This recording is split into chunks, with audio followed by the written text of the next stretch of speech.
नमस्ते सबैजनालाई, मेरो नाम चाहिँ हो जङ श्रम मल्ल र धेरैजनाले चाहिँ मलाई ढुङ्गामा पेन्टिङ गरेर बेसी हेर्न चिन्नुहुन्छ। र आज चाहिँ म चाहिँ हजुरलाई चाहिँ एउटा एकदमै इम्पोर्टेन्ट चिजको बारेमा भन्नेवाला छ, जसको चिज हो कि लाइक हाउ भर्सेस वाइ, होइन? कसरी भन्दा नि किन भन्ने चिज के, होइन? अब हामीले जब कुनै चिज गर्छौँ त किन गर्छौँ त? एउटा सर्टेन रिजनको लागि गर्छौँ नि त। अब त्यो किन एउटा पर्पस छ, तर त्यो गर्ने एउटा डुइङ वे छ, होइन?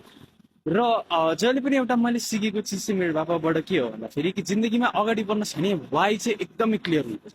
किन चाहिँ गर्न छ त? केही चिज गर्न छ भने किन गर्न छ त? जस्तो कि हजुरको सपना होला कि ओके बाहिर गएर काम गर्छु, या फिर म सर्टेन यो चिज गर्छु, या म आफ्नो बिजनेस खोल्छु, होइन? त्यो छ भने किन चाहिँ गर्नु पर्यो त? म किन गर्छु किनकि भोलिको दिनमा मेरो फ्यामिलीलाई बेटर होस्, धेरै पैसा कमाउन सकियोस् र पैसा कमाएर बेटर लाइफ दिन सकियोस्। हुन्छ नि, एउटा रिजन जब हजुरको वाइ हुन्छ नि, अब कसरी गर्ने भन्दाखेरि आइडिया अटोमेटिक आउँछ कि ओहो मलाई त गर्नुपर्ने छ, यो त यति इम्पोर्टेन्ट छ, अब यसरी गर्दा हुन्छ होला, यसरी गर्दा हुन्छ, होइन? किनकि हामीहरू धेरैजना ओहो के गर्ने थाहा नै छैन भन्नुहुन्छ।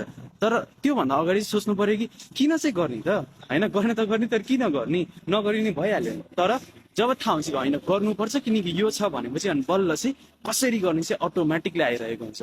र यस्तै अरू भिडियोहरूको लागि चाहिँ मलाई फलो गर्नुहोस् होला। र मेरो युट्युब च्यानल पनि छ जहाँ चाहिँ मेरो सपना चाहिँ 1 लाख सब्सक्राइबर्स भएको छ, होइन? हुने सपना छ, त्यही भएर त्यसलाई पनि गएर सब्सक्राइब गरिदिनु होला है त।